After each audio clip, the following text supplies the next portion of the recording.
What Frances Left. Part 1.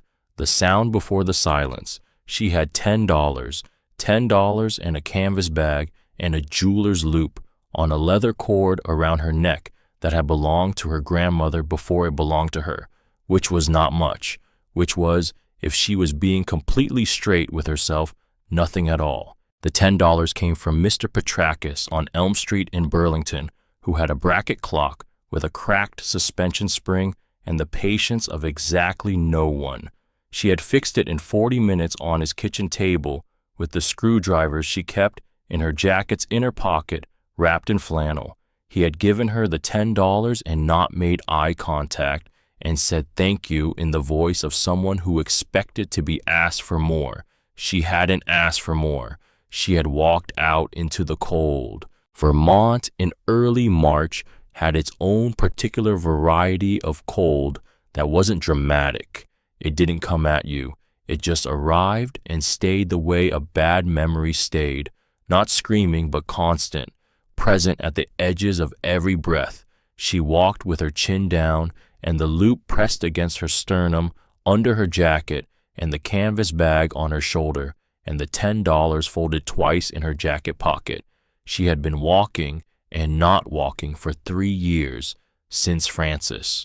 The diner on State Street in Montpelier was open and warm and smelled of coffee that had been on the burner for slightly too long, which was a smell she associated with the right kind of ordinary. She sat at the counter. She ordered soup because soup was what $10 could afford and still leave something. She ate it slowly because slow was both a choice and a necessity, and because she needed to think, which was what she had been doing for 3 years. Thinking, not landing anywhere in particular, just thinking. Behind her, 2 men in a corner booth were talking. She was not trying to listen, but she was Frances Ashby's granddaughter, which meant her ears did not have an off switch. Frances had said this once when Mara was 9 years old and had corrected the sound of a wall clock from across the living room without looking at it. You are never going to be able to sit in a room and not know everything that is happening in it. That is the gift, Frances had said, and then more quietly, that is also the cost. The man with the lower voice was saying something about property and surplus lists since 2011, he said. Towns tried to give it away 3 times. Nobody bites. Which building? The old watchmaker place. Venn and Son, something like that, on Carver Street in Ridgecroft. Been locked since 1969. Something happened in Mara's chest. Not recognition exactly, not memory, something from before both of those things. The feeling of pressing your ear against wood and hearing a sound you hadn't expected. The small electric shock of a thing that was more real than you had expected it to be. She turned around on her stool. Both men looked at her with the expression of men who had not been expecting interruption. The building on Carver Street, she said.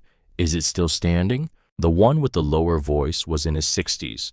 Flannel shirt, reading glasses pushed up on his forehead. Far as I know, yeah. Historical Commission's been maintaining the exterior minimally. Town can't get it off its hands. How do I find out about acquiring it? He blinked. Town clerk's office, I'd assume. Why you interested? Yes, she said. She turned back to her soup. Behind her, very quietly, one of them said something she pretended not to hear. She was good at pretending. 3 years of practice. She had grown up listening to the inside of clocks, not the outside sound, not the tick-tick-tick that anyone could hear.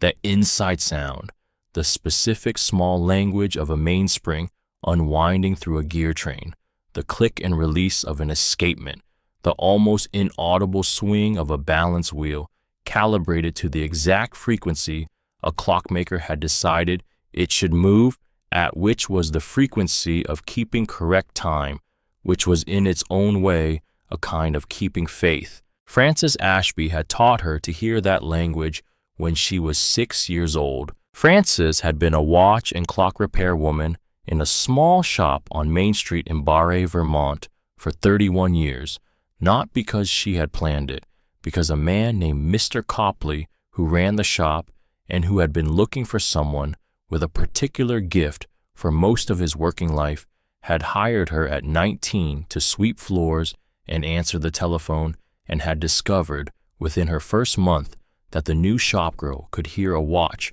running slow from across the room. He had tested her, 3 watches on the counter, 1 running correctly, 1 running 2 seconds fast per day, 1 running 12 seconds slow. He had asked her to identify the slow one. Frances had listened for about 12 seconds. Then she had pointed. Mr. Copley had looked at her over his workbench glasses for a long moment. "You have the ear," he said.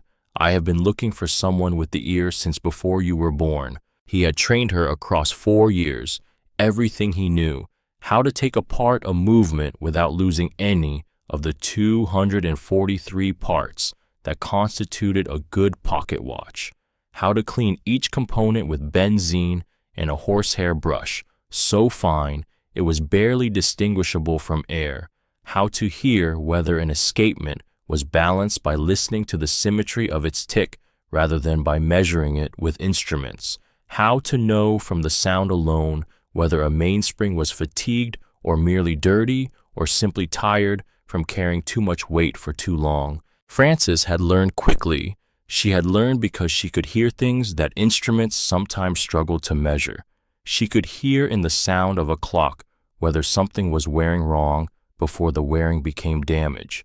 She could hear a 12-second per day timing error from across a room, which was not a normal thing to be able to do, and which Mr. Copley had called a gift with the particular reverence he reserved for things he had been waiting a long time to find. He had retired in 1966. He had sold Frances the shop for $1. The price of the inventory, he said, was the 30 years she was going to spend taking care of it. He had also given her his pocket watch, a 1940s Illinois Railroad grade watch that he had carried every working day since before the war, the crystal worn and the case engraved with initials that had been his father's before they were his. He told her to keep it wound. "The day this watch stops is the day we admit something is over," he said, "and we are not admitting that." Frances had wound that watch every morning at 7:15 for 31 years. She had wound it on the last morning of her life. Frances had run the shop until her arthritis made the fine work impossible, which happened sometime in her early 70s. She had set up a bench in her kitchen and continued taking work from the circle of clients who had been bringing their clocks to her for decades and who would have kept bringing them if she had operated out of a cardboard box on the sidewalk. She had repaired by her own honest count something between 7,000 and 8,000 pieces across her career. She had also, every Saturday morning from the time Mara was 6, taught her granddaughter to listen, not to watch, not to read, not to follow instructions from a manual, to listen. The first lesson had been on a Saturday in October, 3 weeks after Mara's mother, Elaine, had moved to Portland and left Mara with Frances, in the way that some things got left without ceremony, without clear timeline, without a full explanation that covered both the reason and the return date. Frances had not discussed this directly. She had set a small mantel clock on the kitchen bench and said, "Put your ear against the case." Mara had pressed her ear to the wood. "It's ticking," she said. "That's the outside." Frances put her hand on the top of the clock, the way you put your hand on the shoulder of someone you needed to settle. "I want you to hear past the ticking. The tick is what the clock shows the world. I want you to hear what it says to itself." Mara had listened harder. She had heard beneath the tick another sound, smaller, a click and a release, a very small mechanical exhalation, perfectly regular, perfectly even. "That's the escapement," Frances said. "It's the clock's heartbeat. When it's even, the clock keeps time. When it limps, when one side of the swing is fractionally longer than the other, the clock drifts. Do you hear it limping?" Mara listened for a long time. "No, both sides sound the same." "They are the same. This clock is healthy." Frances removed the mantel clock and brought out a second one. "Now this one." Mara pressed her ear to the second case. The difference was immediate, not dramatic, a micro asymmetry in the click and release, one side fractionally softer than the other. "That one's off," Mara said. She didn't know how to say it better than that at 6. Frances looked at her with recognition, not surprise, the look of someone who had been waiting a long time and had just been confirmed in the waiting. "You have the ear," she said. It was the same sentence Mr. Copley had said to her over 40 years before. They had worked together every Saturday after that for 11 years. By 10, Mara could diagnose most movement problems by sound before opening the case. By 12, she had done her first full mainspring replacement. By 15, she was doing most of the repairs herself, while Frances sat beside her and watched with the careful attention of someone who understood that watching was its own form of teaching. By 17, Frances's arthritis had progressed far enough that she mostly described what to do rather than showing it, and Mara's hands had learned enough to translate the description without losing anything in the process. The work had given Mara something that nothing else had. It had given her the experience of being necessary to a task that did not have opinions about who she was or where she had come from or what her mother was doing in Portland. A clock that needed a new escapement wheel needed Mara specifically. It didn't care that she had been left. It didn't organize its requirements around anyone's convenience but its own, which was, she had understood later, a form of mercy.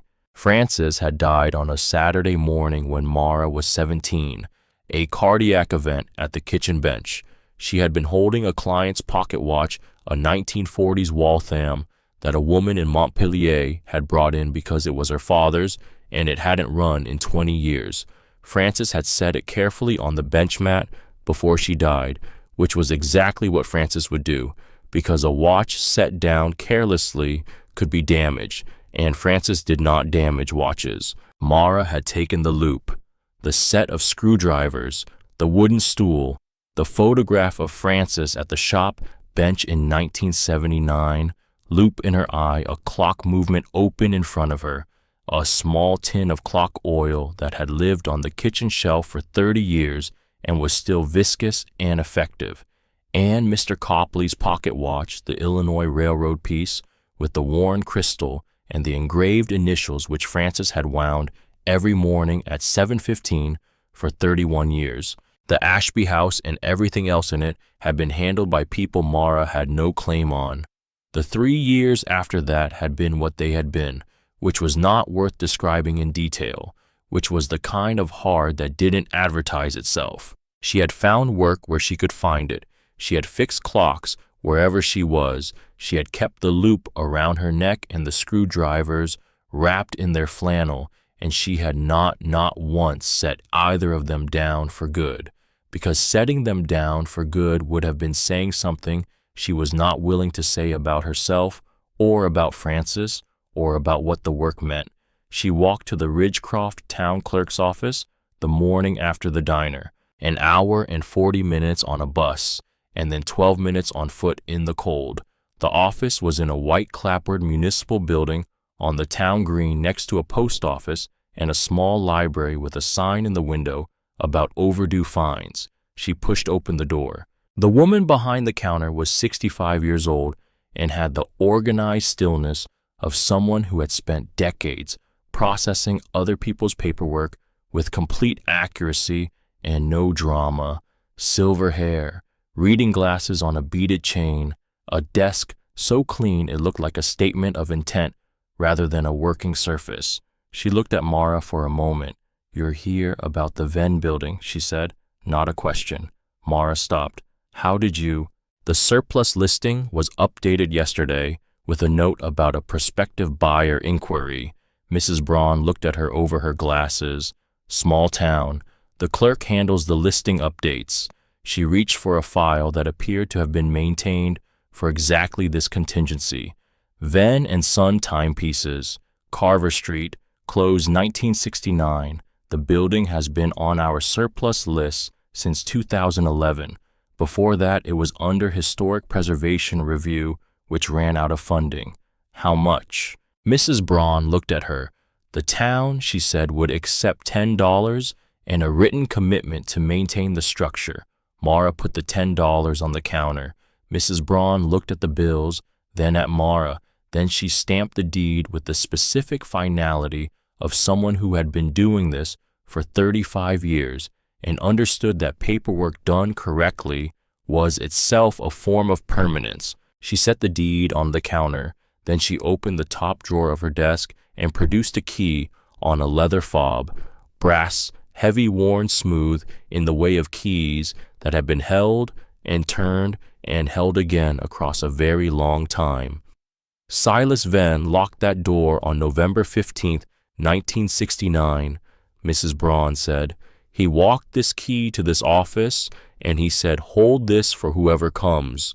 We have been holding it for 55 years. She set the key in front of Mara. Mara reached for it. "One more thing," Mrs. Braun said. She said it carefully. "The way you said something you had been deciding whether to say for a while." Mara waited. "Your grandmother, Frances Ashby." She looked at Mara directly. "She came here asking about this building 7 times over the course of 7 years, starting in 2014. The air in the clerk's office changed, not dramatically, the way air changed when a temperature shifted and your body registered it before your mind did. 7 times, Mara said. 7 visits, spaced irregularly. Always the same question was, the building still available? Was anyone else interested? I asked her once why she kept coming back." Mrs. Braun paused. "She said she was making sure it would be there when it was needed." Mara looked at the key in her hand. The leather fob was warm from the drawer. "She never told me," Mara said. Mrs. Braun said nothing. She just held the door open. Carver Street was 4 blocks from the clerk's office. The building appeared as soon as she turned the corner. Narrow, clapboard, a boarded-over display window with plywood so weathered it had gone silver, a sign above the door in faded paint, the lettering almost gone, Van and Son timepieces. She stood on the sidewalk for a moment. The cold pressed in from all directions. The maple tree at the edge of the lot had buds on it that hadn't opened yet. A truck went past on Carver Street. Someone's dog barked once from across the green and then stopped. 7 visits. 7 times Frances had come to this clerk's office and asked if the building was still there, and had never mentioned it, had never said there was a clockmaker's shop in Ridgecroft that you should know about, making sure it would be there when it was needed. When it was needed. For whom? She already knew the answer. She put the key in the lock. It turned smoothly, no resistance at all, as if it had been doing this every day. The door swung open. One long room, plank floors very old, the grain raised by decades of temperature change, plaster walls with cracks she could already see would need work, a pressed tin ceiling with a stamped geometric pattern dimly visible beneath decades of fine dust. The room smelled of old wood and something metallic underneath it that she recognized immediately and completely, the residue of benzene from clockwork absorbed into the walls and the floor and the ceiling across 50 years and still present the way certain kinds of clean had a permanence to them. That mess never achieved. A workbench along the left wall with small drawers below it, each labeled in faded ink. Empty shelves along the right wall brackets still in place. Tools on the workbench surface arranged in a row with the care of someone who had put them down, knowing they would need to be picked up in a specific order. And, against the back wall, floor to ceiling, a master regulator clock. Tall mahogany case, glass-fronted door showing the movement, white enamel dial with Roman numerals, brass pendulum absolutely still, the hands at 3:22, not moving, not ticking, silent for 55 years in a room that smelled of work that had been done by someone who knew what they were doing. She crossed the floor. She opened the glass door. The movement was exposed. Brass plates, the gear train, the escapement, the mainspring barrel, empty. Someone had removed the mainspring from this clock, had taken the heart of it out before closing the door. She ran her hand along the case and then moved around to the back. The mahogany back panel was held by screws. She leaned in. 6 screws, new screws, but not all the same age. She looked more carefully, the way she looked at everything in a clock, not with the general sweep of attention most people use, but with the specific focus of someone who had been trained to see the thing inside the thing. The outer 4 screws were very new, barely oxidized, 2 weeks old at most. But the inner 2 screws, the ones closer to the center of the panel, were slightly older, not years older, months. The oxidation pattern was different. The compression marks around the holes were from a different bit. 2 sets of screws, 2 different hands, 2 different visits. Someone had removed this panel twice. Okay, stop. Think.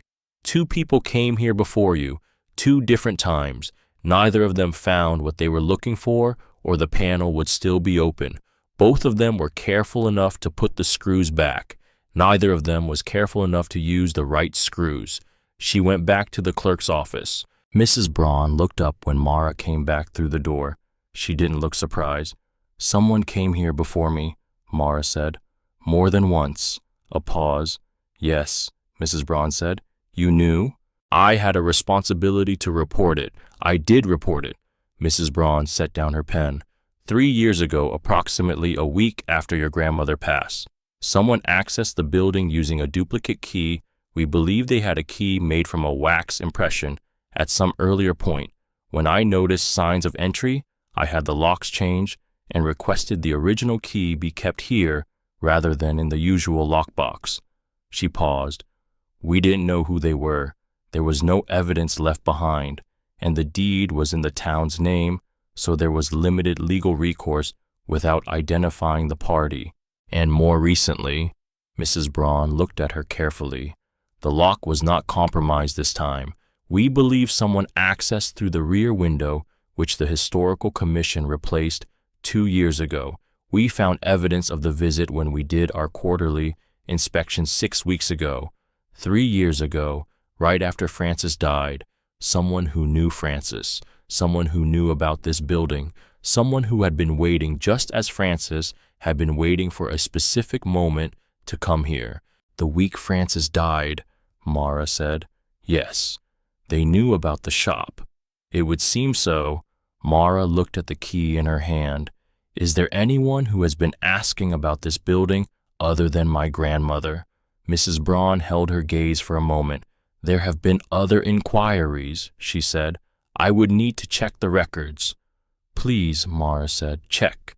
She went back to the shop. She found a flathead screwdriver in the workbench drawer, labeled in Silas Venn's handwriting, flathead 3 millimeters. She backed out the 6 screws, set them in 2 groups on the bench sorted by age. She photographed them with her phone. Then she removed the panel. Behind it, in a cavity approximately 14 inches deep between the clock case and the wall, a space she hadn't expected to be there built into the original construction, invisible from the outside. A brass barrel, heavy, a mainspring inside, a canvas pouch tied with a cord, and a folded letter in an envelope cream paper, slightly brittle at the edges, dated in the upper left corner, November 15th, 1969. She set the barrel and pouch on the workbench. She opened the envelope. The handwriting inside was small and precise and deliberate, the handwriting of someone who had spent a life working at close scale and had let that precision colonize everything they did. "To whoever finds the spring, my name is Silas Venn. I have maintained and repaired the clocks of this valley from my father's bench since 1947 and from my own since 1959. Today is November 15th, 1969. I am closing this shop because the battery clock has made my work commercially impossible, and I am old enough to be honest about what that means. I am removing the mainspring from the regulator because the spring is the clock. A clock without its spring is a cabinet. With the spring, it has a purpose. I am leaving the spring for the person who knows the difference, which is not the same as leaving it for the first person who removes the panel. It is leaving it for the right person. I must tell you something about how this compartment was built. My colleague and friend Mr. Copley of Barre has corresponded with me since 1952. Across the years of our correspondence, he told me many times of a woman he found and trained, a woman named Frances, who had what he called the ear. He said she was the finest natural listener he had encountered in 50 years of this trade. He said the quality was not learned but inherited, that it ran in bloodlines the way certain abilities ran quietly, not showing itself until the right work called it out. I believed Copley. He was not a man who exaggerated. So I built this compartment to be found by someone who had learned from Frances, or by Frances herself, or by whoever she passed the work to. The hidden panel does not have a mechanical release. It has no latch and nothing that operates by force. It opens when you find the seam. The seam runs along the lower left edge of the compartment wall. The wood at the seam is 1/4 inch thinner than the surrounding panel. A person with hands trained to feel the difference between sound wood and hollow wood will find it. A clockmaker's hands, hands that have learned over years of work what wood feels like when it is bearing weight and what it feels like when it is not. Press both palms flat. Move slowly. Let your hands tell you what your eyes cannot. The gold in the canvas pouch is yours to steward as you see fit. The tools are yours. The spring is yours. A clockmaker's shop without a clockmaker is a room waiting to be wrong about itself. Start the clock. Silas Venn, Ridgecroft, Vermont. November 15th, 1969. She read it twice. She set it down on the bench. Frances' name was in this letter, written by a man who had died before Mara was born, written from a correspondence with Mr. Copley, who had trained Frances, who had trained Mara.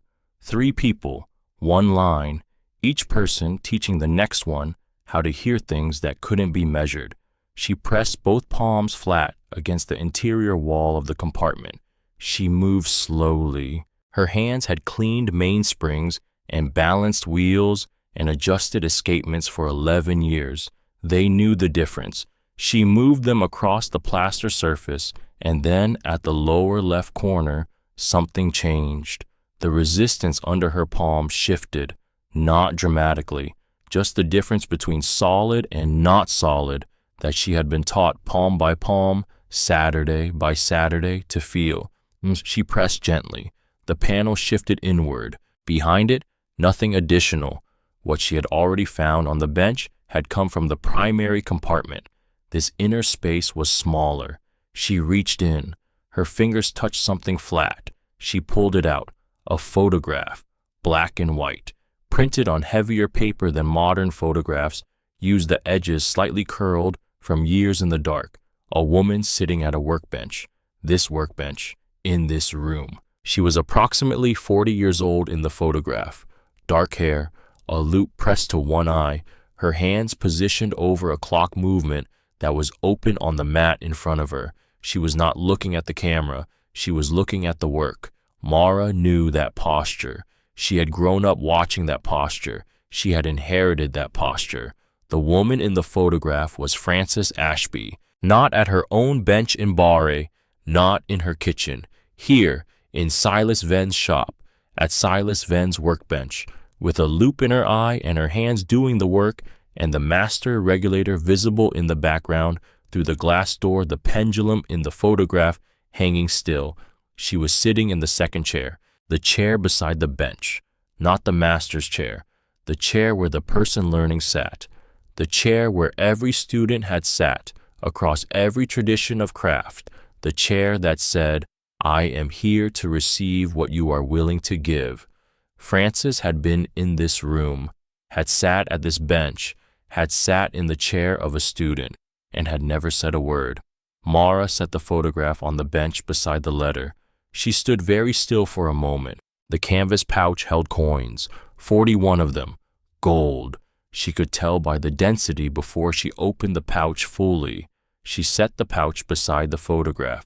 She picked up the mainspring barrel. A mainspring makes no sound in isolation. It is a coiled strip of hardened steel compressed into a brass cylinder, storing energy in the tension of its own wound metal. It has no voice except in context, except installed in a clock that allows it to unwind through a gear train and release that stored energy tick by tick, tooth by tooth through the escapement. She set the barrel on the bench. She found a mainspring winder in the third drawer, found clock oil in the fourth drawer, stoppered in small glass bottles, still viscous, found a horsehair brush and a cotton cloth, and a set of clock screwdrivers in a wooden rack sorted by blade width. Everything in its place, everything where it had waited for 55 years for the right pair of hands. She cleaned the gear train pivot by pivot. She checked the escapement, the pallet faces, the banking pins, the lock and draw. She oiled the pivots, 2 drops each, not more. Frances had said this hundreds of times. 2 drops, more than 2 drops, and you're cleaning the movement again in a year. She seated the mainspring barrel in the arbor, hooked the inner coil to the winding post, engaged the click spring. She reached up and set the brass pendulum swinging. A single push, gentle. The pendulum swung left. The gear train engaged. The escapement ticked, then ticked again, then again. The sound moved through the mahogany case and into the room, not filling it immediately, but finding it gradually, the way heat found a cold room, spreading from the source outward until the whole space, all space was carrying it. A steady, even unhurried tick. This was a movement built in a specific decade by a specific craftsman who understood what permanence sounded like and had built it in. She stepped back to the center of the room. The tick was even. Both sides of the swing were equal. No limp, no asymmetry. After 55 years of standing in the dark with its heart removed, the master regulator in the Venn and Son shop on Carver Street in Ridgecroft, Vermont, was keeping time.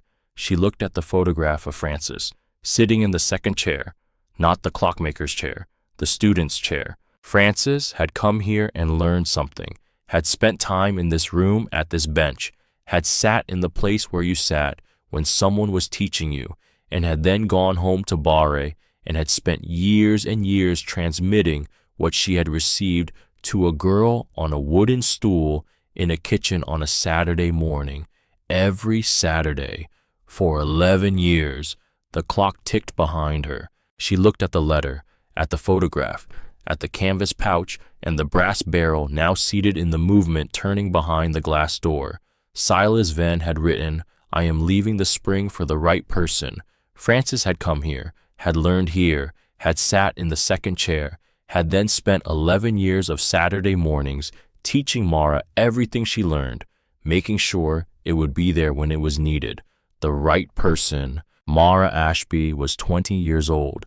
She had $10 in her pocket, or had had $10 before she gave them to Mrs. Braun. She had a canvas bag and a loop and a set of screwdrivers wrapped in flannel and a photograph of a woman she had loved more than she had understood. She loved her sitting in a room she had never known existed, learning something she had then spent years passing on. She pressed her palm flat against the glass door of the master regulator, the way she pressed her palm against wood to feel what it was holding. The glass was cold. The tick moved through it. Real. She said very quietly to the room, to the clock, to the photograph of Frances in the second chair, "I'll start the clock. It's already started." The tick moved through the plank floor and the plaster walls and the pressed tin ceiling, and the shop, which had been silent since 1969, was no longer silent. Part 2. What the Hands Know. The coin dealer in Montpellier was a woman named Dr. Ashford, which was not a name Mara had expected, though she wasn't sure what name she had expected. 70s, reading glasses on a chain, the hands of someone who had spent a career handling things that were small and valuable and required very careful touching. She examined each of the 41 coins in silence. Loop first, then scale, Then a reference book she opened to 3 different pages. She did not rush. She did not perform certainty. She looked at what was there and arrived at a number based on what was actually there, which was the kind of professional discipline Mara recognized and respected. Gold pieces, she said, various denominations, various dates, pre-1933, which matters for valuation, some numismatic premium on the earlier issues. She set the last coin down with the care of someone who understood that objects that had lasted a century deserved to continue lasting. I can offer $22,000. Mara did the math. $22,000. She had $10 3 days ago. She had $10 3 days ago, and a canvas bag, and a loop, and 3 years of proving you could survive things that looked unsurvivable. And now she was sitting across from a woman with reading glasses who was offering to write her a check for $22,000. That's fine, she said. Her voice was level because Frances had taught her that the price you said out loud sounded different depending on whether you believed it. She believed it. Dr. Ashford wrote the check. Mara walked to the bank in Ridgecroft, opened an account, deposited the check, walked back out into the March air. She stood on the sidewalk for a moment, pressed her palm flat against the brick face of the bank the way she pressed her palm against clock cases, just to feel what was real. The brick was cold, solid, real. She had work to do. The first week was the floor. The plank floor in the shop had 2 sections where the wood had warped and cupped from decades of temperature cycling without proper climate control. She found a local hardware supplier on Route 2 who had reclaimed Vermont pine that matched the original grain. She pulled the damaged boards herself, reset the joists, fitted the new boards, and sanded them by hand to match the surrounding surface. She had never done finished carpentry before. She learned it the way she learned everything, by doing it wrong, once identifying what was wrong and doing it correctly the second time. The second week was the plaster. She checked out 3 books from the Ridgecroft Public Library on historic plaster repair. She mixed compound and applied and waited and sanded and applied again. The first section she did cracked along the edge where she had troweled too thick. She scraped it off, mixed thinner. The second attempt held. She was sleeping on a folding cot in the back of the shop. She had bought the cot from a surplus store for $18, a wool blanket for $12, and a small electric kettle for $7. She had no particular desire to sleep anywhere else. The master regulator ticked through the night with the even patience of something that had been doing this for 55 years, had recently been allowed to start again, and had no intention of stopping. She wound the spring each morning before doing anything else. 3 measured turns of the key, never more, the way the movement required. Mrs. Braun came on the second Saturday. She knocked once and came in without being invited, which Mara would come to understand was simply Mrs. Braun's relationship to buildings she had been responsible for. She carried a cardboard box, inside a coffee maker, a cast iron skillet, a bag of groceries, 2 mugs. I am not, Mrs. Braun said, setting the box on the workbench, going to have Silas Venn's replacement going without a proper coffee pot. He would haunt me. She looked at the patched plaster, at the repaired floor sections, at the master regulator ticking behind Mara with the pendulum swinging in the glass case. Good, she said, as if confirming something she had been waiting to confirm. She came back the following Saturday with a small bookshelf, the Saturday after that with bench lights that gave better illumination than the original overhead fixture. She always brought something, a bag of apples, work gloves, a box of tea. She never stayed long. She drank 1 cup of coffee and listened to the regulator tick and said before she left, "It sounds right." It always sounded right, because it was.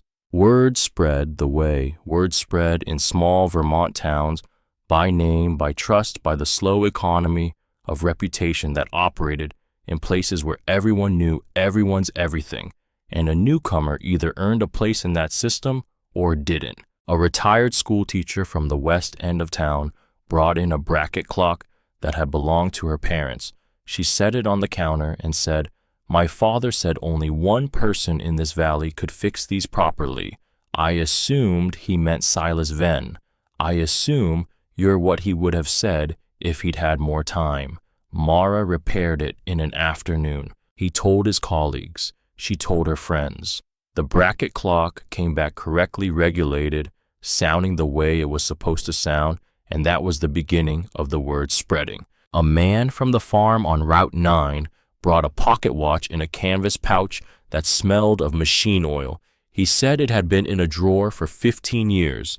She opened the case and listened before she touched the movement the way Frances had taught her, and told him what was wrong before she had removed a single plate. He looked at her and said nothing, which was, she had learned a Vermont form of deep respect. A woman drove up from Barre with a wall clock she said had not kept correct time since her husband died, which had been 4 years ago.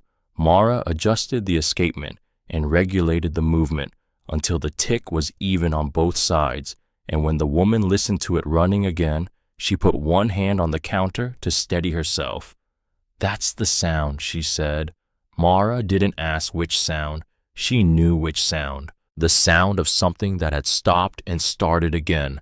The sound of time resuming where it had paused. An older man from the valley's east side came in one morning with a mantel clock wrapped in a dish towel that had belonged to his grandmother, who had brought it from somewhere in Europe in 1923.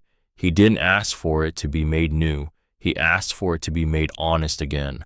Mara replaced the worn pivot in the center wheel and adjusted the strike mechanism and handed it back to him, and he held it to his ear for a long time before he said anything. "Same sound," he said. "Exactly the same sound as when I was a boy." Each clock that came through the shop was an act of trust, a family handing Mara a piece of their history and choosing to believe she understood what irreplaceable meant. She made that promise without words each time and kept it. Marcus Holt arrived on a Thursday in April. She heard his car before she heard him. Large, driven with the deliberate care of someone who understood vehicles required thoughtful handling. The door closed carefully. He was 55 years old, not a large man, solid in the way of someone who had spent a working life in physical occupations. Good coat, good boots for Vermont roads in April. A face that had been carrying something for a long time and had stopped advertising the fact. He looked at the shop exterior first, then at the sign, then at the display window which Mara had unboarded and cleaned, and in which the master regulator was now visible from the street pendulum swinging. He came in. "Miss Ashby," he said. "Not a question." "Yes," she said. She didn't put down the movement she was working on. "Marcus Holt." He looked around the room slowly, at the repaired walls, at the clean workbench, at the row of movements waiting in order of priority. "You've done considerable work." She set down the movement, turned around, looked at him the way she looked at a clock when she was trying to understand what was wrong before she opened the case. "I know who you are," she said. He looked at her. "Or I will shortly," she said. "What do you want?" He paused, the pause of someone who had rehearsed this and was deciding whether to use the rehearsed version or the honest one. He chose honest. "My grandfather was Thomas Holt," he said. "He was a watchmaker in Randolph, Vermont, from 1922 until 1944, when his workshop closed." He said it with the care of someone who had said this many times privately and was saying it out loud for the first time. He was one of 11 craftsmen in this region who were defrauded by a materials broker between 1934 and 1941. He lost approximately $4,000 in advance payments for parts and materials that were never delivered, which in 1938 was enough to nearly collapse his business. Mara waited. "He survived it," Marcus continued. "He kept working for another 6 years before his hands gave out. He died in 1967. He never recovered the money. He never talked about it much. He looked at the master regulator, but he kept records.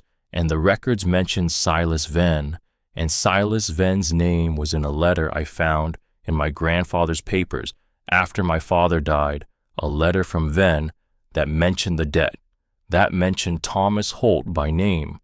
A letter, Mara said. Yes. You're saying there's a letter from Silas Venn in your grandfather's papers that mentions Thomas Holt. Yes.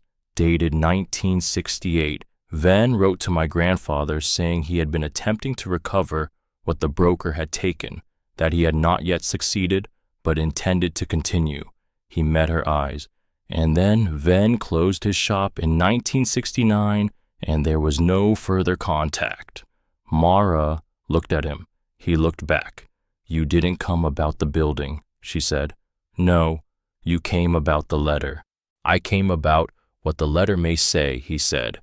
Specifically, whether there is documentation of the recovery effort, whether my grandfather is mentioned in that documentation, whether his name is recorded anywhere as someone Venn was trying to repay.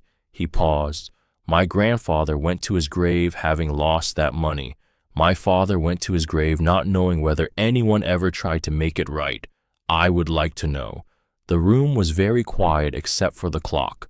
Mara looked at him. He was not lying. She was good at hearing the difference between what was said and what was true, and Marcus Holt was telling the truth as he understood it. But then he did something.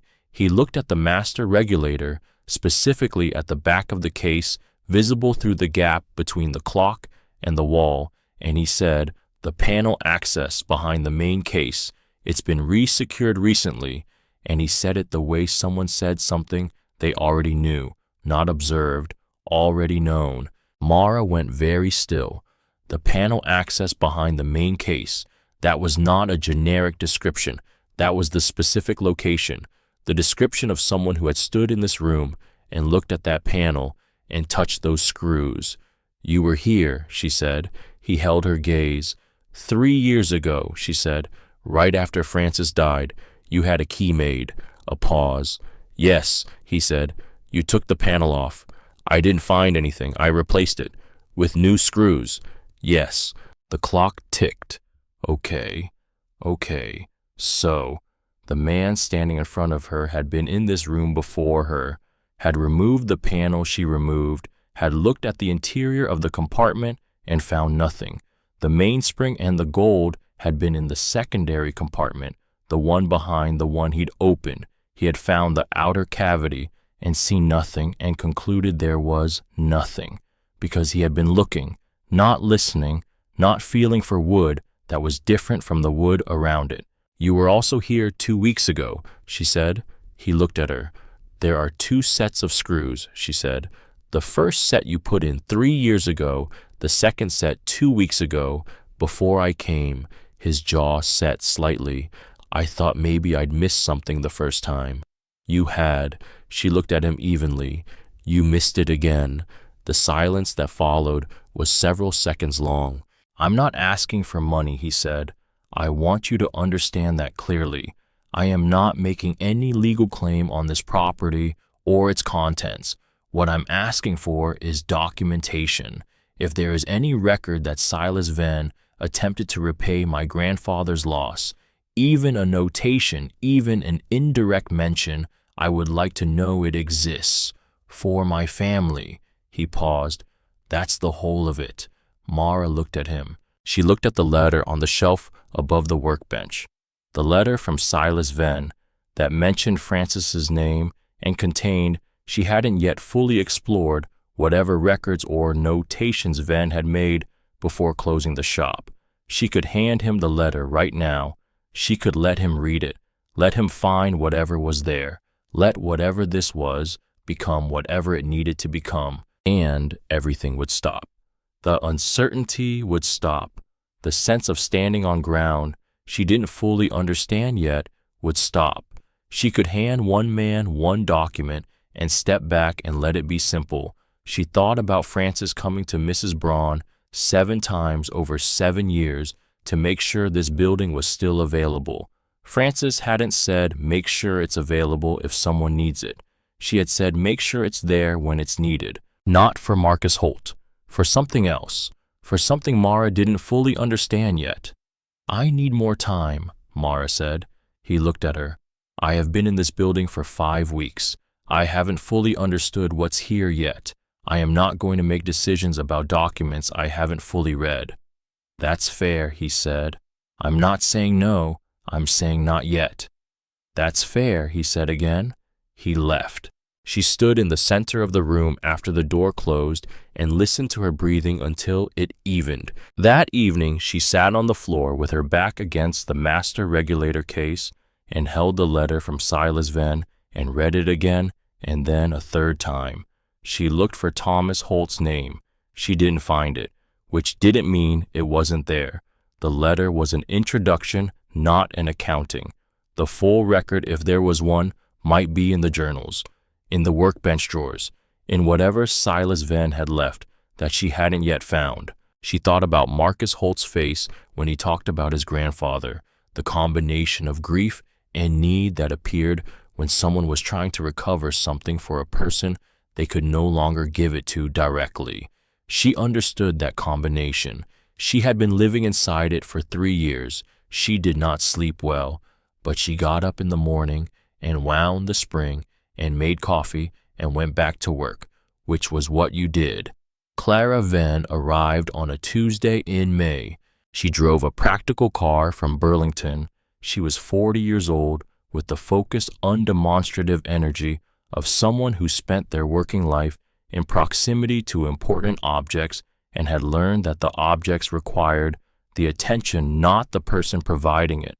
Brown hair going slightly silver at the temples, a canvas tote bag that was considerably heavier than it looked. She stood in the shop doorway for a moment. She looked at the master regulator. She looked at it for about 30 seconds without speaking, not the way someone looked at an object they recognize, the way someone looked at an object that was important to them in a way they hadn't fully expected to feel. It's running, she said. Since March, Mara said. He always said it would run again. When the right person came, she crossed the room and stood close to the glass door, close enough to see the escapement wheel turning. He said it in his journal, in November 1969, the day he closed the shop. You're Clara Venn, Mara said. Yes. She looked at Mara. And I was here 2 weeks ago, before you came. She said it cleanly. No hedging, no preamble. I want you to know that. I came through the back window. I came because I've been reading his journals for 6 months and I needed to see the shop. I couldn't find what he described finding. I replaced the window and left. You put in the second set of screws, Mara said. Yes, I know I was trespassing. I accept whatever follows from that. She looked at the master regulator. I just needed to see if it was real. It's real, Mara said. I know that now. She set the canvas tote on the bench. I brought you something. She opened the tote. 15 cloth-covered journals, each labeled on the spine in small handwritten numbers, 1 through 15, the earliest dated 1952, the latest dated 1969. My grandfather's work journals, Clara said. I've been cataloging his papers since my mother died last year and left me the estate contents. She touched the spine of the 8th journal. Your grandmother's name appears in these journals multiple times, beginning in 1962. Mara went very still. Mr. Copley and my grandfather corresponded for almost 30 years, Clara said. I found years of letters in the estate papers. They discussed the craft, the trade, their clients, the state of clockmaking. She opened the 8th journal to a marked page. This entry is from March 1963. He writes, Copley writes again about the woman he found. Frances, her name is. He has been training her for almost 2 years. He says she has the ear in a way he has not encountered in 40 years of practice. He tested her. He put 5 watches in a row running and had her stand with her back to them at a distance of 12 feet. He asked her to identify the 2 that were losing time. Mara leaned in. Clara continued reading. She identified both in under 20 seconds, without instruments, without looking at a single face. He says one of the 2 watches was losing only 2 seconds per day. She found it. 2 seconds. From 12 feet away with her back turned, the clock ticked. 2 seconds per day. Frances could hear a 2-second per day timing error from 12 feet away without looking.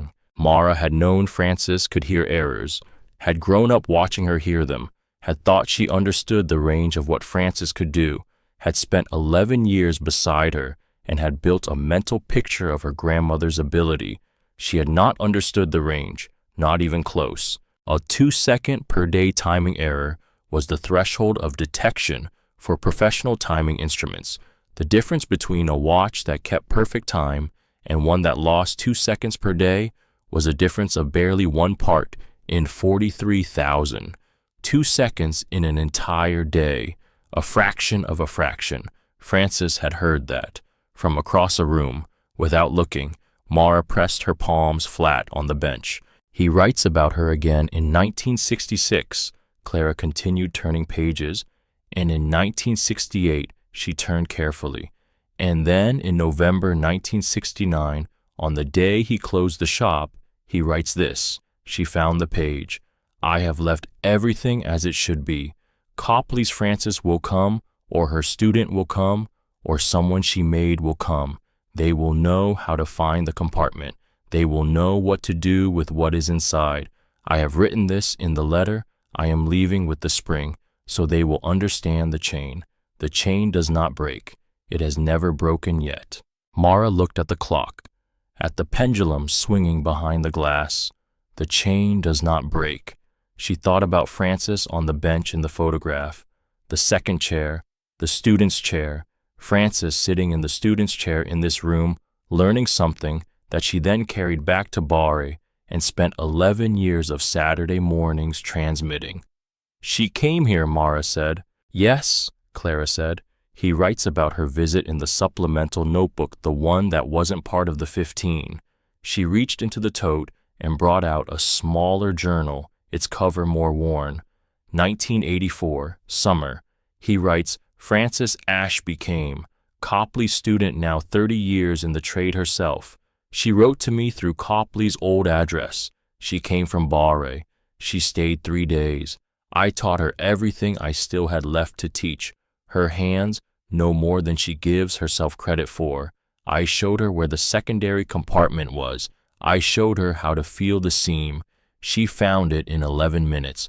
I told her, go home and teach someone. On board. 3 days.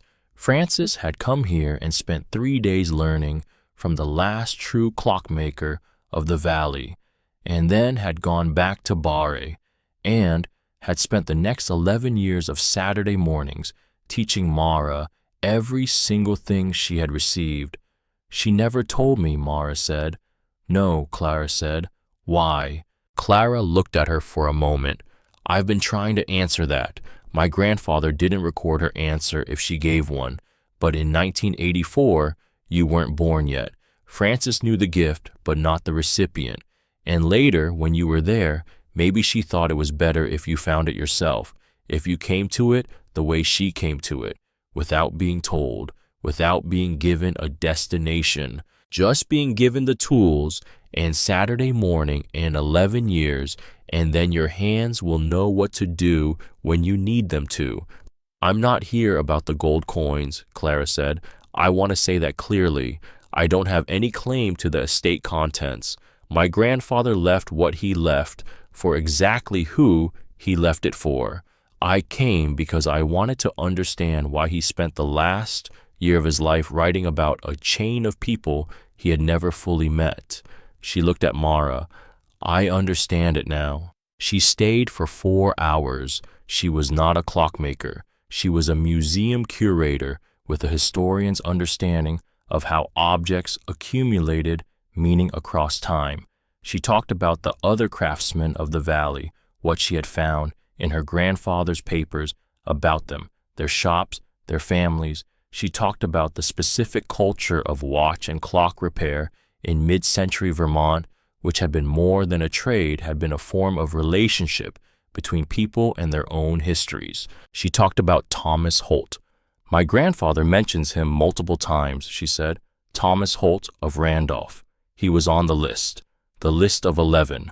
My grandfather kept records of what each man was owed by the broker, what was taken, what Silas later tried to recover and restore. Someone came here about Thomas Holt, Mara said. Clara looked at her. His grandson, Marcus Holt. He came here in April. Mara paused. He wants documentation that your grandfather was trying to repay the debt. Clara was quiet for a moment. That documentation exists, she said. It's in the journals, entries from the late 1950s through 1969. My grandfather tracked every recovery attempt, every estate sale, every settlement, every partial return. She touched the stack of journals. Thomas Holt's loss is documented. The partial recovery against it is documented. And the reason none of it was directly returned is documented too. Most of the men had died by the time Silas began recovering anything. So Marcus's grandfather died not knowing. Yes, the clock ticked. Would you be willing to speak with Marcus Holt, Mara said, to share what the journals say? Clara looked at her. Yes, she said. Of course, that's exactly what I do with this information. That's why he kept records, so that eventually someone could know. She left the 15 journals on the bench. She left the supplemental notebook on top of the stack. She said she would come back Thursday. She said she would contact Marcus Holt if Mara was willing to provide his information. After she left, Mara sat on the stool at the workbench for a long time. She thought about Francis sitting in the second chair. She thought about Silas writing "The chain does not break." She thought about 11 years of Saturday mornings and the specific quality of Francis's attention when she was watching Mara work, not impatient, not hovering, just present in the careful way of someone who was watching something take shape and understood that the shaping required time. She had thought Francis was teaching her a trade. She had not understood that Francis was completing a transmission that had begun before either of them existed in the same room. Elaine came on a Friday evening. Mara heard a car she didn't recognize park on Carver Street. She was at the bench with a bracket clock open in front of her. The movement exposed the mainspring, replaced and the gear train cleaned and the escapement balanced, and the only remaining work the fine regulation that required listening and patience and small adjustments. The door opened. The woman who came through it was 42 years old and looked like what Mara might look like in 20 years. Dark hair with silver beginning at the temples, the same narrow set of the jaw, the same stillness that Mara had always thought came from Francis, but apparently came from further back than that from whatever in the bloodline both of them had received. Elaine, her mother, who had moved to Portland when Mara was 6 years old, who had not come back. Mara set down the regulator she was holding, carefully, because it was a client's piece, and clients' pieces did not get set down carelessly, regardless of what was happening in the air of the room around them. She turned around. They looked at each other across the workroom. Mara, Elaine said, she said the name the way you said something you had practiced saying and were now actually saying for the first time. You read about the shop, Mara said. Yes. The piece in the Burlington paper. Yes. Elaine came a step further into the room and then stopped. She was not approaching. She was making sure she was within speaking distance and no further. I'm not. She stopped. I didn't come to ask you for anything. I came to give you something. She reached into her coat and produced an envelope. Not new. The envelope had been handled before, held multiple times, set down, picked up again. The handwriting on the outside was Francis's handwriting. She wrote it the week before she died, Elaine said. She sent it to me at the Portland address. I don't know how she had it. I hadn't given it to her. But she had it. She held the envelope out. Mara looked at the envelope. She wrote to you, Mara said. Yes. About what? About this. Elaine's hand holding the envelope was very still. About you, about the gift you have, about a clockmaker's shop in Ridgecroft that you were going to find when you were ready to find it. A pause. She asked me to make sure you found it, to make sure you were pointed toward Ridgecroft when the time was right. to make sure nothing was in your way.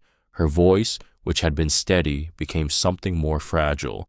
She told me what to do, and she trusted me to do it. Mara looked at her. You didn't, Mara said. No. You didn't come. You didn't send word. You didn't. No. Flat. Honest. Not an excuse. I got the letter. I read it, and She stopped. I didn't know how to come. I didn't know how to show up after everything. I thought. She stopped again. I convinced myself you would find it anyway, that you didn't need me to be the one to point the way, that I would just stay out of it and let it happen. And then Frances died. Yes. And I didn't find it right away. I spent 3 years not finding it. Elaine closed her eyes for a moment, opened them. Yes. The clock ticked. Mara took the envelope. She did not open it. Not yet. She held it in both hands the way she held clock movements she was assessing before she opened the case, just holding it, letting her hands tell her the weight of it. Why now? Mara said. Because you found it anyway, Elaine said. Without me, you did what Frances said you would do, and I had nothing to do with it. And she paused. I owed you the letter, whether or not anything follows from it. You were supposed to have it. She meant for you to have it. Mara looked at this woman, who was 42 years old, who had left when Mara was 6, who had been a shape in the abstract for 16 years, not quite a person, just the outline of an absence, and who was now standing in the shop that Frances had spent 7 years making sure would be waiting. I'm not going to tell you it's all right, Mara said. I know. It's not all right. I know. But, she looked at the envelope in her hands, then at Elaine. You came, you're here now, and you brought this. She paused. I'm going to read the letter, and then I'm going to need some time to think about what happens after that.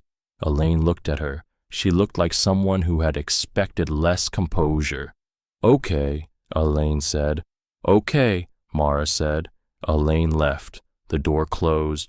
Mara stood in the center of the room with the envelope in both hands and the clock ticking behind her, and the 15 journals stacked on the corner of the bench, and the photograph of Frances in the second chair on the shelf above everything else.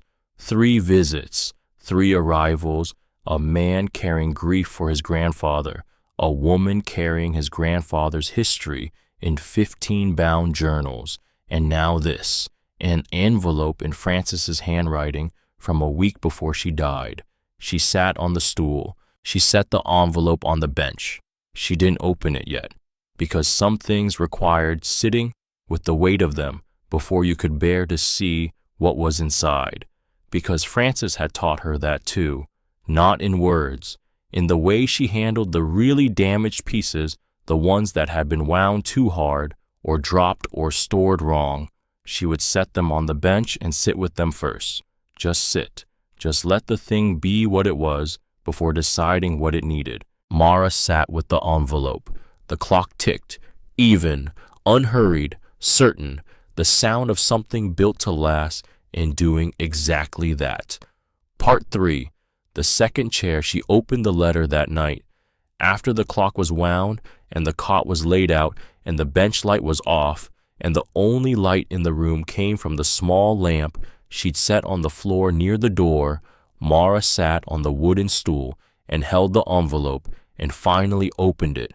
Frances's handwriting, the same handwriting that had labeled 30 years of work orders, the same handwriting that had written the clock's name and the fault and the repair completed in Frances's specific shorthand that Mara had spent 3 years learning to read. Except here, it was not shorthand.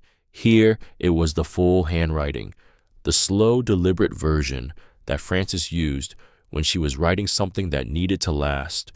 Dear Elaine, she read slowly, I am writing because I am leaving soon.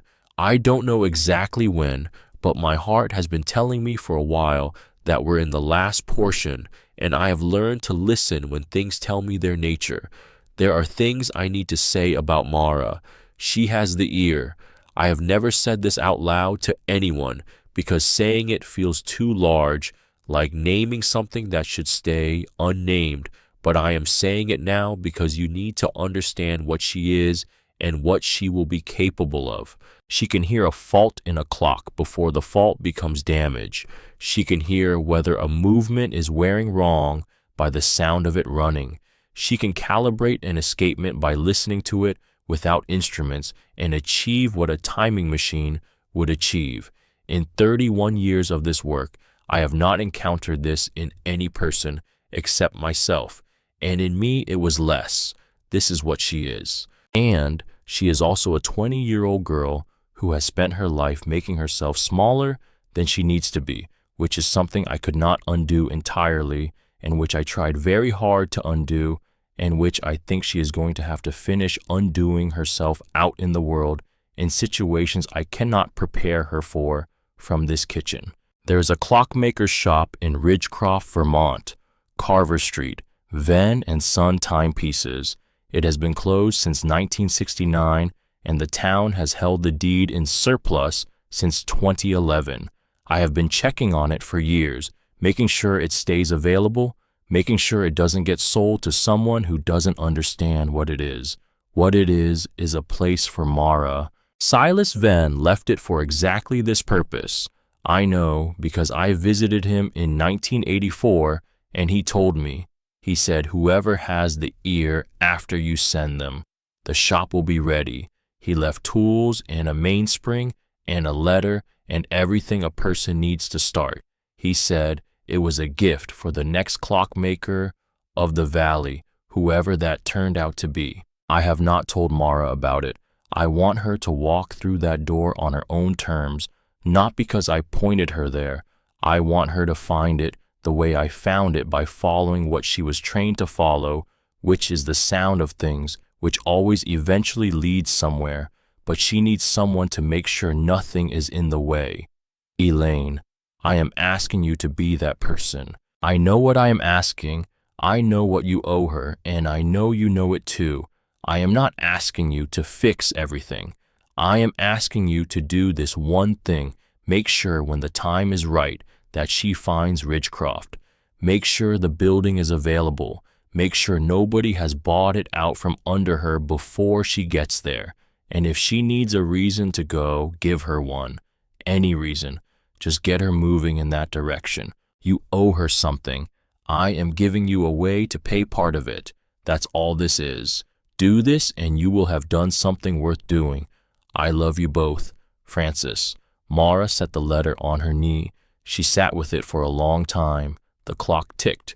Outside Carver Street was quiet, the way small Vermont streets were quiet at night. Not silent, just the absence of anything urgent. A dog somewhere. The wind picking up briefly and then stopping. The building settling around her the way old buildings settled minute adjustments against the cold. She thought about Francis writing that letter, a week before she died, knowing she was leaving. Sitting at the kitchen bench where they had spent 11 years of Saturday mornings, writing to the daughter who had left 16 years before, not asking Elaine to come back, not asking for anything for herself, asking for something for Mara, asking the person who had done the leaving to be the person who made sure Mara arrived somewhere. Do this and you will have done something worth doing, which was Francis exactly, which was so completely Francis that it was almost funny. Almost. The way certain true things were almost funny, because their truth was so precise that the precision itself created a kind of relief. She lay on the cot that night and looked at the ceiling and listened to the clock tick and did not sleep for a long time. But when she finally did sleep, it was the deepest sleep she had managed in 3 years. Ernest Cade arrived on a Thursday morning in June. Mara heard him before she saw him, the sound of a car she didn't recognize, older than most of the cars that came down Carver Street, driven with the deliberate care of someone who understood that vehicles required thoughtful handling. He parked and sat for a moment before getting out, the way people sometimes sat for a moment before doing a thing they had been thinking about for a long time. He was 76 years old, with gray hair cut close, and the build of a man who had spent his life doing physical work at a fine scale, Not large, not small, just precisely the size his work had made him. He walked with a slight adjustment in his gait that suggested some old injury that had healed imperfectly, but had healed. He carried nothing. He came through the door and stood in the room and looked at the master regulator for approximately 45 seconds without speaking or looking away. Then he said very quietly, "He always said it would run again." "You knew him," Mara said. "I was his last apprentice." He turned to look at her. His eyes were the eyes of someone who had been paying very close attention for a very long time. 1967 through 1969. He took me on when I was 19. I was with him the day he closed the shop. She looked at him. "Ernest Cade," he said. "He told me someone would come eventually. He told me on the last day when he locked the door.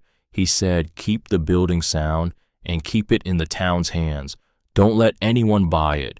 It's for whoever comes with the ear." He moved to the bench and set his hands on the surface, not touching anything, just setting his hands down the way you set your hands down when you needed to feel what a space was holding.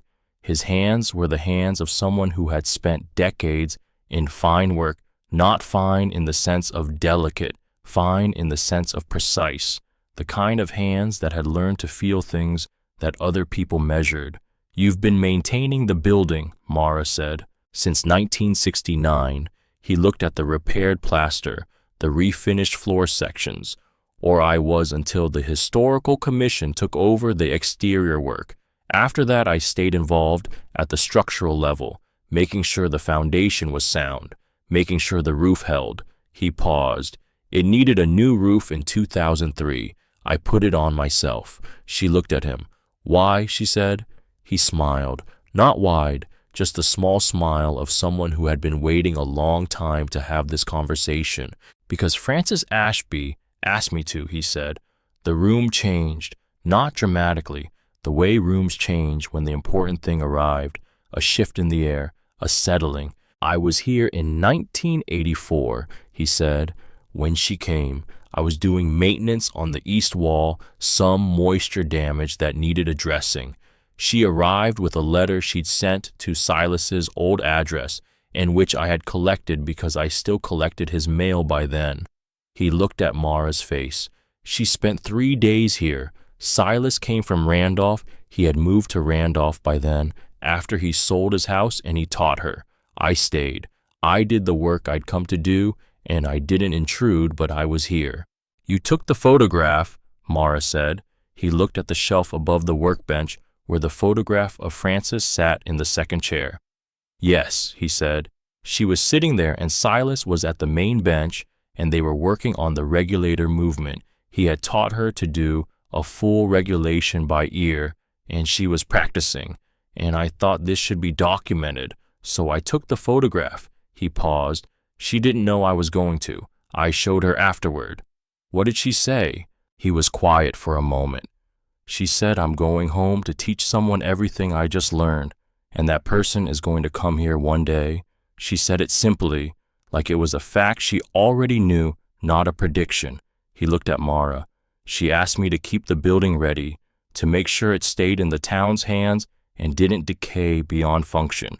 She said she didn't know when she didn't know who exactly, but someone was coming." "That was 40 years ago," Mara said. "Yes." She looked at him. "You've been waiting for 40 years, she said. He looked at the clock. "The building needed maintaining regardless," he said, "and I had nowhere else I needed to be." He paused. "Also, Silas said the same thing, before she did. He said it on the last day in 1969, and then Francis said it in 1984. When two people tell you the same thing 16 years apart, you tend to believe it.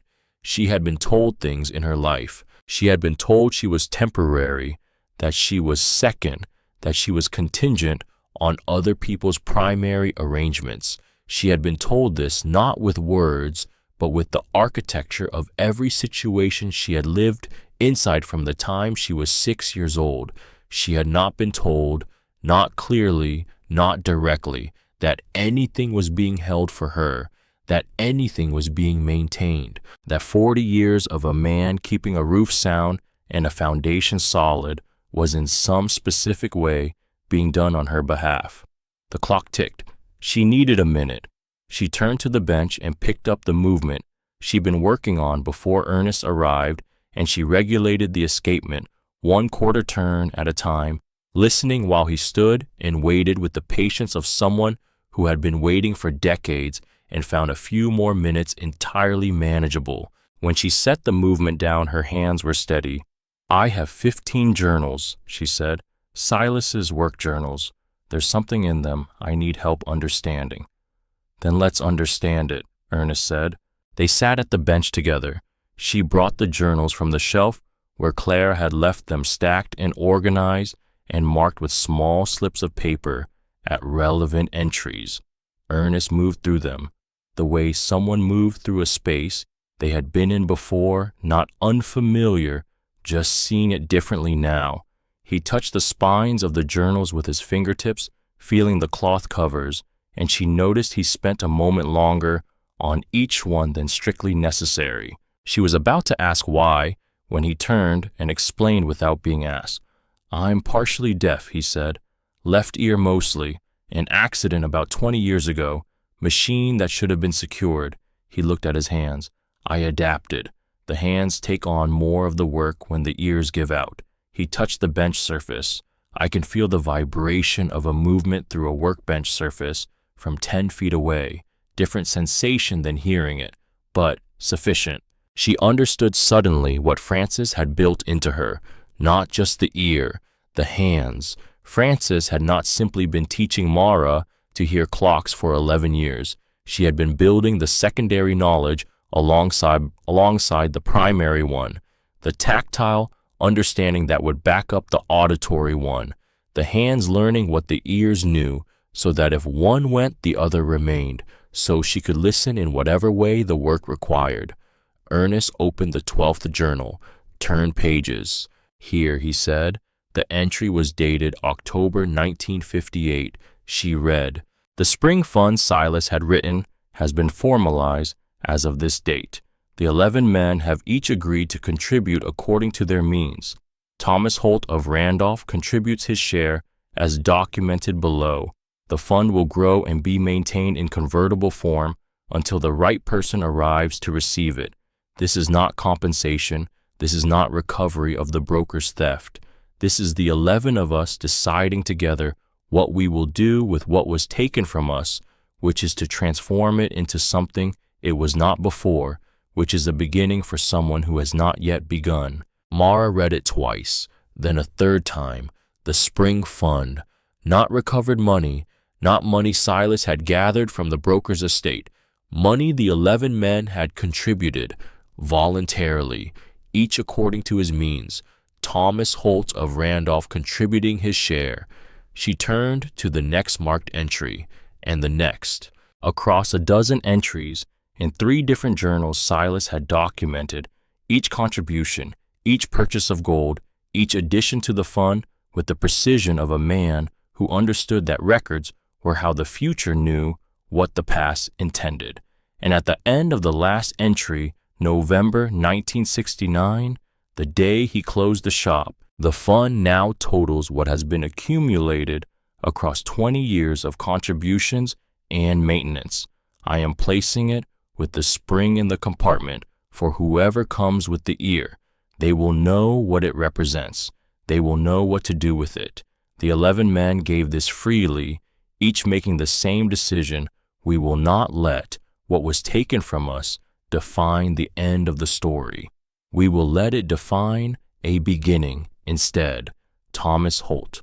Mara sat with this. Thomas Holt of Randolph, Marcus's grandfather, who had lost $4,000 in 1938 and had somehow, through some private extraordinary decision, contributed to a fund intended to start the next Clockmaker's workshop, had not just survived what was taken from him, had turned it into something else entirely, had given. She called Marcus Holt. "I need you to come back," she said. "Today, if you can." He was there in 2 hours. He came in and looked at Ernest and Clara, who had arrived that morning to continue her archival work, and he looked at the stack of open journals on the bench, and he looked at Mara, and he waited. She put the 12th journal in front of him, pointed to the entry dated October 1958. He read. She watched his face. He read the way she read clock movements, starting at the beginning and moving through it, and not skipping anything, and arriving at the end, having taken the full measure of what was there. His hands were on the bench, very still. He turned to the next marked entry. Read it. Turned to the next, and the next. When he reached the last one, the November 1969 entry, he read it twice. Then he stood very still with his hands on the bench for a long time. He wasn't just a victim, Marcus said. No, Mara said. He gave money. He contributed. Yes. He knew about the fund. He participated in it. Yes. Marcus looked at the entry, at Thomas Holt of Randolph contributing his share, documented right there in Silas Venn's precise handwriting, the same handwriting as the letter she had found in the hidden compartment, the same handwriting that had labeled the drawers of the workbench. He never said a word, Marcus said, very quiet, the quiet of something that had been one shape for 55 years and had just become a different shape. My father didn't know. I didn't know. He let us think he had just lost the money, that it was just a loss. His jaw moved. He didn't want credit for it. No, Mara said. He decided privately. He contributed privately. He let the world know him as someone who lost money in a fraud, and he didn't correct that. Because it wasn't about the credit, Clara said quietly from across the bench. The fund documentation says as much. The 11 men specifically agreed it would be undocumented publicly. They didn't want the decision to be about them. They wanted it to be about whoever came after. Marcus looked at the journal for another long moment. Then he looked at Mara. Can I have a copy of these pages? He said. Yes, Clara said. I'm preparing a full archival record. You'll have everything. He nodded once. He was not a man who cried in front of strangers. She could see that. He had built a face that didn't do that over 55 years of whatever he had lived, but something was moving in it right now that was not controlled and was not hidden and was under everything enormous. He told me once, Marcus said, when I was maybe 12 years old sitting in his kitchen, he said the best thing you can do with a hard thing is decide what you're going to do with it. He looked at the journal. I thought that was just something he said, the kind of thing old men said. It wasn't just something he said, Mara said. Marcus stood at the bench for another moment. Then he picked up his jacket. He stopped at the door. The documentation Clara is preparing, he said, for the archival record. He paused. I'd like my grandfather's name on whatever you build from this. Not for me, for him. So it's recorded. It will be, Clara said. He left.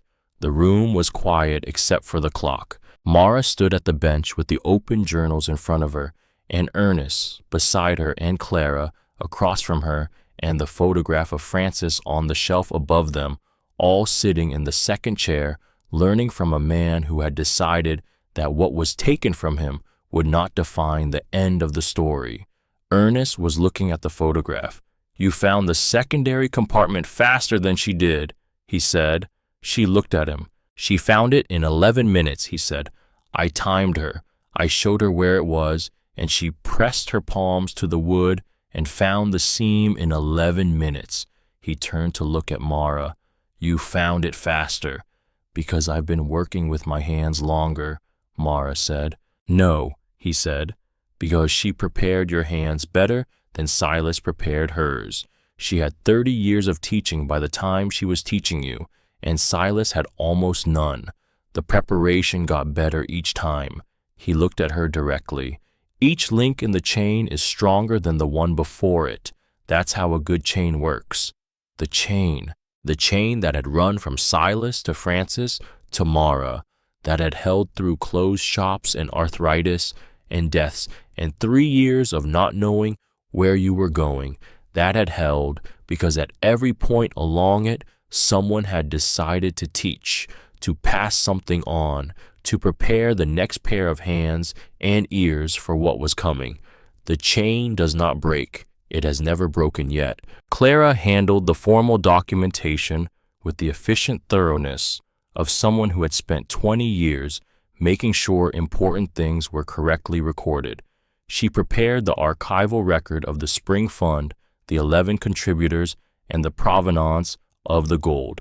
She submitted the documentation to the State Historical Commission for the building's formal designation, which had been informally held for years and which, with the journal documentation, could now be properly supported. The building on Carver Street was formally designated a Vermont Heritage Craft Site, which meant it could not be sold, developed, or repurposed without a historical review process that would take approximately as long as a person would want to continue operating a business there, which was for Mara's purposes as good as permanent.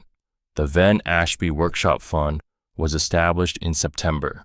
Mara had decided on the name carefully, Venn first, because the fund was the continuation of what Silas had started and the 11 men had given toward. Ashby, because Francis had been the middle link, the person who had traveled from there to here across 40 years and one 3-day visit to a closed shop in Vermont. The fund's purpose was to support apprenticeships in traditional craft for young people in foster care or transitional housing, not general support. Specific craft apprenticeships, the kind where a person sat beside another person for hours at a time and received what could not be transmitted any other way. Ernest served as craft advisor. Clara documented the history and provenance. Thomas Holt's name appeared on the founding document as one of the 11 original contributors to the Spring Fund from which the Workshop Fund was derived, not as a victim, as a founder. Marcus sent a short note when he received his copy. 4 lines. He said his grandfather would have been glad. He said some things take a long time to resolve and still resolve correctly. He signed his name. She called Elaine in October, not to repair everything, not to begin something she wasn't ready to begin, but because Francis had written that letter and Elaine had brought it, and those were facts that deserved acknowledgement. I read the letter, Mara said. I know, Elaine said. She asked you to make sure I found the shop. Yes. You didn't. No. A pause that was longer than comfortable and shorter than impossible. I don't need you to have done it, Mara said. I got here anyway, but I wanted to tell you that I read it. Okay, Elaine said. Her voice was the voice of someone receiving something very carefully. She loved you, Mara said. She was asking you for something because she thought you could do it. That's what it reads like. A longer pause. I know, Elaine said. Okay, Mara said. Okay. The call lasted 8 minutes, which was not enough to fix anything, which was also not nothing. Ernest came on Thursdays. He did not come as a teacher exactly. He came as someone who sat in the second chair and told her what he knew when she needed to know it. The specific form of teaching that required the student to be the one asking. He told her about movements he had known across 40 years of restoration work. He showed her the specific grip for a balanced staff removal that prevented micro damage that accumulated over a career into thousands of small, unnecessary replacements. He told her about Silas, how Silas had moved through the shop, how he had listened before he touched, how he had understood that every movement had a personality that emerged when it was running, and that knowing that personality was knowing the clock, and knowing the clock was knowing how to care for it. He listened with his hands more than his ears now. She watched him work and understood something she hadn't understood before about what Francis had built into her, not just the ear, the hands, 12 years of Saturday mornings building the secondary knowledge alongside the primary one, so that if one went, the other remained, so she could listen in whatever way the work required. Ernest had found the secondary compartment on his 3rd Thursday. She had shown him where it was. He had pressed his palms to the wood and moved them slowly across the surface until the pressure changed. "There," he had said, not triumphant, just certain. "Yes," she had said. He had nodded. "She found it in 11 minutes. You found it faster." He had looked at the photograph of Frances on the shelf. "Each link stronger than the last. That's how the chain works." On the first morning of November, Mara came to the bench before she wound the clock. She sat on the stool and looked at the room, the repaired walls, which were smooth and even now, and caught the morning light from the display window at an angle that made the tin ceiling's pattern visible across its full extent. The workbench with its row of small drawers, each labeled in Silas Venn's handwriting, each containing what it was labeled to contain. The shelves along the right wall where the clients' clocks waited in their turn, 9 of them this week, from 9 different families, 9 different relationships between a household and its history. The photograph of Frances on the shelf above the workbench, sitting in the second chair. The second chair was now pulled up beside the bench on the left side where Ernest sat on Thursdays. She had found it in the storage room at the back of the shop when she cleared it in April, a wooden chair with a rush seat clearly original to the shop. She had repaired the rush seat herself, which had taken 3 attempts and a library book on traditional weaving before she got it right. She had set it at the bench. Ernest had sat in it, and the bench had looked the way it was supposed to look. Mara looked at the photograph. Frances, in 1984, 40 years old, sitting in this chair, the second chair, the student's chair, with her loop to her eye and the regulator movement on the mat in front of her, and the careful quality of total attention that Mara had spent 11 years watching and had never been able to fully describe until now. What it was love, not the soft, decorative kind that presented itself as love, the kind that sat beside someone for 11 years on Saturday mornings and said, "Listen, do you hear it? Listen harder. You have the ear. Now use it." The kind that traveled to a closed shop in Ridgecroft and learned something and went home and spent the rest of her working life transmitting it, Saturday by Saturday, into the hands and ears of a girl who needed it more than she knew. The kind that wrote a letter from a dying kitchen table to a woman who had left, asking her to do one thing, do this one thing, do something worth doing. She stood up, she opened the glass door of the master regulator.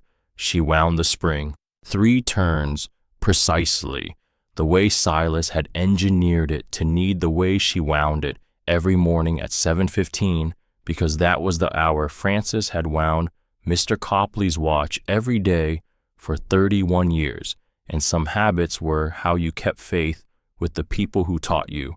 The pendulum swung, the gear train moved, the escapement ticked, and the shop on Carver Street in Ridgecroft, Vermont, which had been silent from 1969 until March of this year, which had been waiting with a mainspring sealed in a wall in 41 gold coins and a letter addressed to whoever had the ear, which had been maintained for 55 years by a man who took a woman's word for it, that someone was coming, that shop filled with the sound of a movement that had been built correctly and was running as it was supposed to run.